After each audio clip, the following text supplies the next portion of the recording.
Hello friends, welcome back KPSO channel நண்பர்களே. எனக்கு இந்த வீடியோவில் 2024 இரண்டாவது சூரிய கிரகணமானது நடக்க போகுது.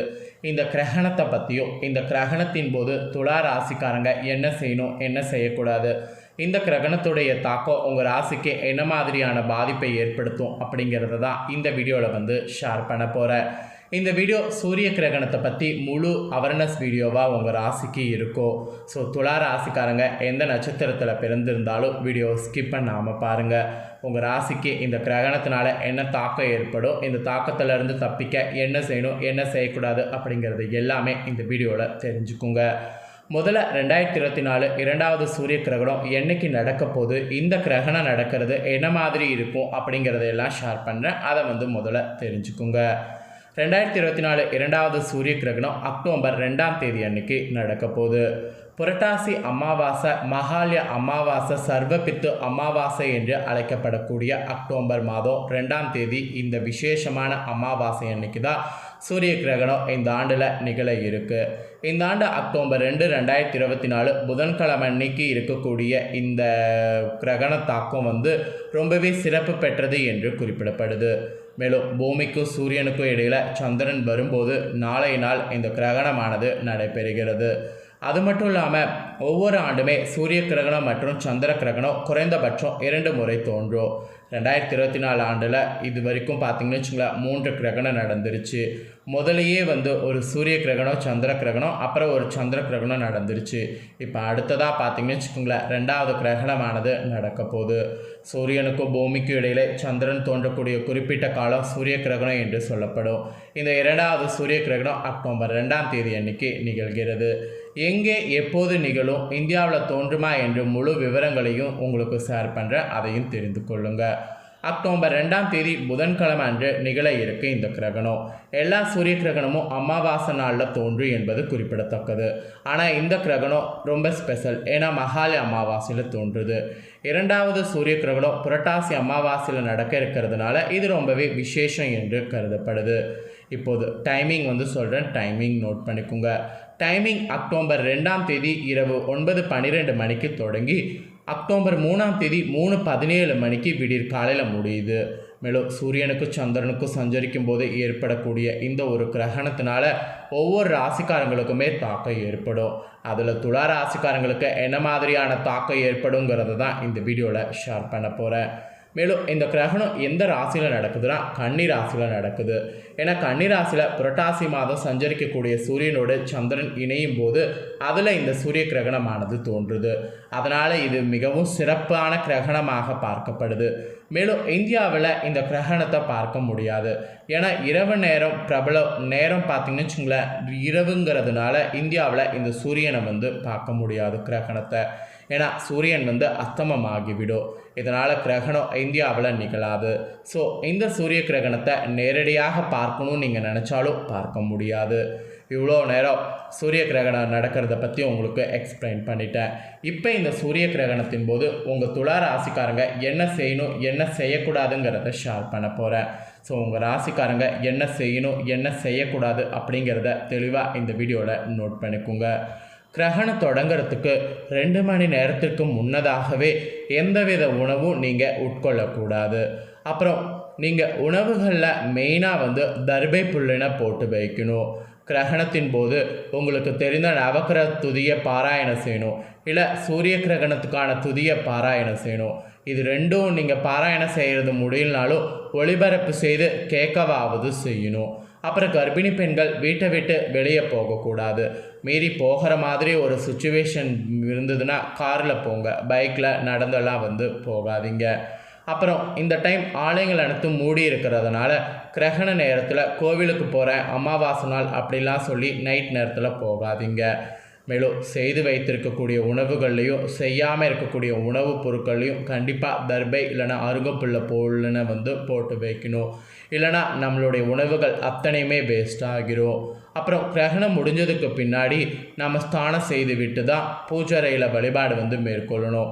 ஸோ காலையில் ஸ்தானம் செய்துட்டு பூஜைறையை திறந்து வழிபாடு மேற்கொள்ளுங்க. கிரகணம் முடிந்ததும் பித்திருக்களுக்கு தர்ப்பணம் செய்வது நல்லது. ஆலய தரிசனம் மேற்கொள்வதும் நல்லது.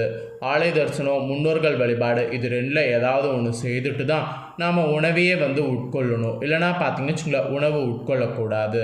ஸோ கிரகணத்தின் முடிந்ததுக்கு பின்னாடி இதெல்லாம் கண்டிப்பாக நாம் செய்ய வேண்டும்.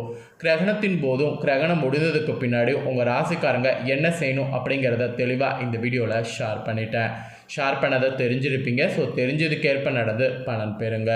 ஸோ இப்போ உங்கள் ராசிக்கு இந்த கிரகணத்தினால என்ன தாக்கம் ஏற்படும், அந்த தாக்கம் என்ன மாதிரியெல்லாம் உங்களுக்கு விளைவை ஏற்படுத்துங்கிறத ஷேர் பண்ண போகிறேன்.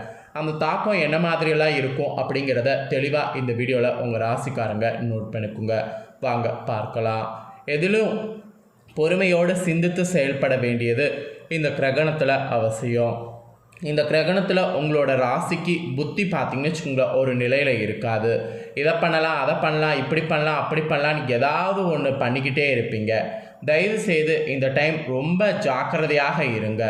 எதிலும் பொறுமையோடு சிந்தித்து செயல்படுங்க. பொறுமை இல்லாமல் இருந்தீங்கன்னா கண்டிப்பாக உங்களுக்கு பெரிய இழப்பு வரும். அதனால் பொறுமையை இழக்காமல் இருங்க.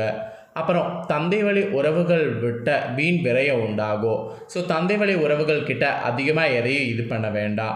அதனால் உங்களுக்கு நிறைய நஷ்டம்தான் ஏற்படுமோ தவிர லாபம் ஏற்படாது. ஆனாலும் பணவரவுக்கு பஞ்சம் இருக்காது. பணவரவு வராதுன்னு நினச்சிட்டு பயப்பட வேண்டாம். பணவரவு கணிசமாக உயரும். குடும்பத்தில் அவ்வப்போது குழப்பங்கள் ஏற்பட்டு நீங்கும். இந்த கிரகண டைமு அது ரொம்ப குடும்ப ரீதியாக உங்களுக்கு பாதிப்பை ஏற்படுத்தும்.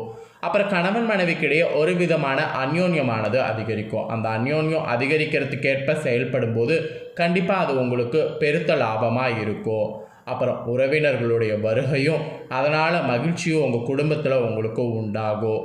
உறவினர்களிடம் எதிர்பார்த்த காரியங்கள் கூட அனுகூலமாகும். ஏதாவது உதவிகள் வேணும்னா தாராளமாக நீங்கள் கேட்கலாம். அப்புறம் வீடு மனை வாங்கக்கூடிய முயற்சியில் தற்போது ஈடுபடலாம். அப்படி ஈடுபடும் போது அது உங்களுக்கு இந்த கிரகணத்தில் நல்ல லாபத்தை கொடுக்கும். அனுகூலமாக முடிவதற்கு நிறைய வாய்ப்பு இருக்குது. அதனால தான் சொல்கிறேன். அப்புறம் புதிய முயற்சிகள் தாராளமாக ஈடுபடலாம். இந்த கிரகணத்தின் போது ஈடுபடும் போது வெற்றியானது உங்களுக்கு கிடைக்கும். எதிரிகளுடைய தொல்லைகள்லாம் இருந்ததுன்னா அது இல்லாமல் போகும். அப்புறம் அவர்களால் மறைமுக ஆதாயமும் உங்களுக்கு கிடைக்கக்கூடும். முக்கிய முடிவுகளை நீங்கள் எடுக்கிறதா இருந்தால் தாராளமாக எடுக்கலாம். துணிச்சலோடு முடிவு எடுக்கும்போது அது உங்களுக்கு நல்ல சக்ஸஸை கொடுக்கும். உங்களோட முயற்சிகளுக்கு கூட மனைவி, மகள் உள்ளிட்ட குடும்ப பெண்கள் பக்கபலமாக இருப்பாங்க. அதனால் கவலைப்பட வேண்டாம். அதே சமயம் இந்த கிரகணத்தில் அடுத்தது நடந்து முடிஞ்சதுக்கு பின்னாடி உயர்ந்த நகை மற்றும் பொருட்களை இரவல் தரவும் வாங்கவும் வேண்டாம். ஏன் விலை உயர்ந்த நகை மற்றும் பொருட்களை இரவல் தரவும் வாங்க வேண்டாம் என்று சொல்கிறேன்னா, களவு போகிறதுக்கு நிறைய சான்ஸ் இருக்குது. அதுக்காக தான். அப்புறம் வீட்டில் பொருட்கள் களவு போகக்கூடும் என்பதனால வீட்லேயும் எச்சரிக்கையாக இருக்கணும். இப்படிலாம் பயமுறுத்துறனே அப்படின்னு நினைக்க வேண்டாம். கிரகணத்தின் போது இந்த மாதிரி பாதிப்பு ஏற்படுற மாதிரி இருக்குது. அதனால் இப்படி அவேர்னஸாக இருங்கங்கிறத தான் உங்களுக்கு சொல்கிறேன். ஸோ அவேர்னஸாக இருந்துக்குங்க. அப்புறம் பணியாளர்களாக இருக்கக்கூடிய உங்கள் ராசிக்காரங்களுக்கு முன்னேற்றமானது இந்த கிரகணத்தினால கிடைக்கும். அதிகாரிகள் பார்த்திங்கன்னு வச்சுக்கோங்களேன், ஆதரவும் சக ஊழியர்களுடைய ஒத்துழைப்பும் உங்களுக்கு முழுசாக கிடைக்கும். ஆனால் வேலைகள் கொஞ்சம் அதிகரிக்கும். சிலர் நீங்கள் இடமாற்றத்தையும் சிலர் பொல்லாப்பையும் சந்திக்கிற மாதிரி இருக்குது. அதனால் பொறுமையோடு அனுசரித்து செல்வது நல்லது. பொறுமை இல்லாமல் இருந்தீங்கன்னா கண்டிப்பாக உங்களுக்கு நஷ்டம் ஏற்படும். அதனால் பொறுமையோடு பணியிடத்தில் அனுசரித்து செல்வது ரொம்ப ரொம்ப நல்லது. அப்புறம் தொழில் மற்றும் வியாபாரத்தில் உங்களுக்கு முன்னேற்றமானது ஏற்படும். விற்பனையும் லாபமும் கூட எதிர்பார்த்தபடியே உங்களுக்கு இருக்கும். அரசாங்கத்திடம் எதிர்பார்த்த லைசன்ஸ் போன்ற விஷயங்கள் சற்று இழுப்பறிக்கு பிறகே முடியும். அது மட்டும் இல்லாமல் வியாபாரத்தை விரிவுபடுத்தக்கூடிய எண்ணம் இருந்தால் அதற்கான முயற்சிகளில் இந்த கிரகண டைமில் ஈடுபடலாம். நீங்கள் ஈடுபடும் போது அதுவும் உங்களுக்கு சக்ஸஸ் ஆகும். அப்புறம் குடும்பத்தை நிர்வகிக்கக்கூடிய பெண்களுக்கு இந்த கிரகணத்தின் போது பெரும்பகுதி மகிழ்ச்சி தருவதாக இருக்கும். கணவரிடம் எதிர்பார்த்த காரியங்கள் கூட அனுகூலமாக முடியும். உறவினர்களிடையே மதிப்பு மரியாதை அதிகரிக்கும். அலுவலகத்துக்கு செல்லக்கூடிய பெண்களுக்கு எதிர்பார்த்த சலுகைகள் கிடைக்கும். இப்படி எதிர்பார்த்தது எல்லாமே எதிர்பார்த்தபடி உங்களுக்கு பூர்த்தி ஆகிற மாதிரி இந்த கிரகணமானது அமையுது. ஸோ இந்த கிரகண டைமில் ஒரு சில விஷயங்களில் மட்டும் நீங்கள் கவனமாக இருக்கணும் என்று குறிப்பிடப்பட்டிருக்கு. அதுக்கு நீங்கள் பண்ண வேண்டிய பரிகாரம் என்னென்னா, சூரிய பகவானை வழிபாடு செய்கிறது, இல்லை விநாயகருக்கு நெய் தீபம் ஏற்றி வழிபாடு செய்கிறது. இது ரெண்டில் ஏதாவது ஒன்று செய்திங்கனாலும் உங்களுக்கு இந்த கிரகணத்துடைய தாக்கம் கொஞ்சம் குறையும். அதனால் இந்த ரெண்டில் ஏதாவது ஒன்று செய்திடுங்க. அவ்வளோதாங்க, துலா ராசிக்காரங்க உங்களுக்கான கிரகண தாள்கள் இதுதான் என்று குறிப்பிடப்பட்டிருக்கு. கிரகணம் நடக்கிறது எப்போ, கிரகணத்தின் போது என்ன செய்யணும் என்ன செய்யக்கூடாது, கிரகணத்தினால உங்கள் ராசிக்கு என்ன மாதிரியான தாக்கம் ஏற்படும் அப்படிங்கிறது எல்லாமே டீட்டெயிலாக இந்த வீடியோவில் ஷேர் பண்ணிட்டேன். ஷேர் பண்ணதை தெரிஞ்சிருப்பீங்க, தெரிஞ்சதுக்கேற்ப நடந்து பலன் பெறுங்க. நீங்கள் இந்த வீடியோ பார்த்து முடிச்ச உடனே இதை லைக் பண்ணி உங்கள் ஃப்ரெண்ட்ஸ் ஃபேமிலிக்கு ஷேர் பண்ணுங்கள். உங்கள் ஃப்ரெண்ட்ஸ் ஃபேமிலியில் இருக்கவங்களும் வீடியோ பார்க்கட்டும். அவங்களும் துலா ராசிக்காரங்களாக இருந்தாங்கன்னா இந்த தாள்களை தெரிஞ்சு இதற்கேற்ப நடந்து பலனடையட்டும். கண்டிப்பாக வீடியோ லைக் பண்ணி ஷேர் பண்ணுங்கள். உங்கள் ஃப்ரெண்ட்ஸ் ஃபேமிலி இருக்கவங்களும் பார்த்து பலனடையட்டும்.